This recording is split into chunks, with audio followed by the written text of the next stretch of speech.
Do you know that in early 1900s, Bengal was so wealthy that one of its own merchant families held more wealth than the Bank of England.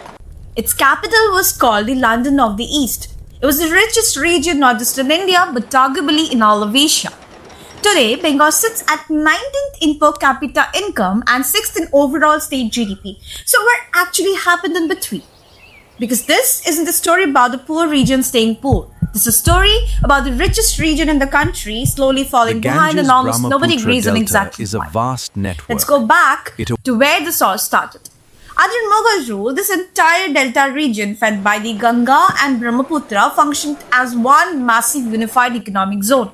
Undivided Bengal alone supplied a huge share of what European trading companies were importing out of Asia.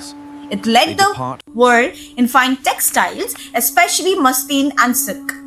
Then the East India Company established its foothold after 1757 and something structural changed. Trade that used to flow through inland networks got funneled toward one coastal city, Calcutta. Every rupee of Bengal's wealth now had to pass through a single port on its way out of India, and strangely, that funnel model did build something real. By the 19th and 20th century, Bengal became India's industrial core. Iron, steel, heavy engineering, tea and jute, the golden five. With mills lining the Hooghly River, making Bengal the world's dominant jute exporter. Here's the metaphor I want you to hold on to for the rest of this video. Imagine an engine that took a century to build, perfectly tuned, running at full power, and then imagine someone cutting that engine clean in half overnight. That's basically what happened in 1947. Partition split the actual physical inputs of Bengal's industry across a new international border. Most of the jute growing land that fed Bengal's own mills ended up on the other side. At independence, Bengal accounted for a massive share of India's factories and steel production, but the mills themselves, the machinery, the workers, the infrastructure stayed on one side, cut off from their own raw material supply. On top of that, millions of refugees crossed into Bengal after partition, instantly becoming a significant share of the state's population. Every rupee the government could have spent on rebuilding industry instead had to go toward housing, food and basic survival for a humanitarian crisis nobody had planned for. And even the Bengal's manufacturing still grew faster than the national average in that first decade.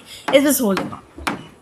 Then came a policy decision from Delhi in the mid-1950s that changed everything, the Freight Equalization Policy. Wherever you built a factory in India, the cost of transporting coal, iron and steel to it would now be roughly the same. For states without natural mineral advantages, this was a genuine win. A fairer, more even distribution the opportunity across the country. But for middle-reach eastern states like Bengal and Bihar, it erased the one geographic advantage it actually had. Why sit next to the coal anymore when you could get the same coal in Bombay and be closer to the ports, the capital and the buyers? Bengal's share of India's industrial output kept sliding through the following decades, and just as the state was trying to stabilize, another refugee crisis hit in 1971, with millions more crossing the border during the Bangladesh Liberation War, and once again Bengal absorbed most of it.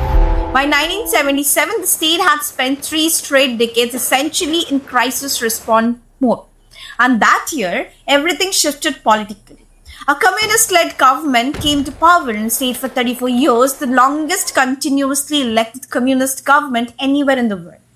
Their signature reform, a major land redistribution program, actually worked in a real measurable way for agriculture, giving tenant farmers legal protection over the land they worked, which gave them a genuine incentive to invest in it long-term instead of getting exploited by landlords. Agricultural growth in Bengal outpaced the national average for 2 decades because of it. But while the government was fixing the farms, it was tightening its grip on the factories. Industrial strikes and lockouts multiplied dramatically through this era. The Bengal ended up accounting for a wildly disproportionate share of its entire country's working days lost to industrial disputes, despite having a much smaller share of India's industrial workforce. When 1991's liberalization wave hit, investors largely avoided Bengal, wary of its reputation as unfriendly to private industry. Over the 34-year period, Bengal's factory count grew only modestly, while comparable states grew several times faster from the same starting line. Even the celebrated land reforms eventually lost their shine. By the mid-2000s, the share of landless rural households in Bengal was actually higher than before the reform had even begun. And by the time that era ended in 2011, the state's debt had ballooned to one of the worst debt-to-revenue ratios of any major state in the country. Since then, under new leadership, Bengal's nominal GDP has grown significantly, per capita income has risen, and poverty rates have dropped, helped substantially by large direct cash transfer welfare schemes. But here's the honest catch. Welfare spending drives consumption, not industrial output. Bengal's share of the national economy has actually continued shrinking even though this recovery period. States that didn't even exist as separate entities a decade ago have overtaken it in per capita income. Its bank credit to deposit ratio remains stuck well below the national average, meaning for every rupee people deposit in Bengal's bank, less than half gets lent back out within the state. A quiet signal that banks don't see enough locally visible business worth backing. And here's what makes this whole story sting even more. Bengal was never short on talent. It gave India its only Nobel Prize in literature. It's produced Nobel laureates in economics. It hosts some of the hardest academic institutions in the country to get into, and yet despite all of that, its own capacity to educate its population at scale hasn't kept pace with the rest of the country. Bengal keeps producing brilliant engineers, researchers, and economists, but without enough industry and private capital home to employ them. That talent is exactly what capital already does in the state. It leaves.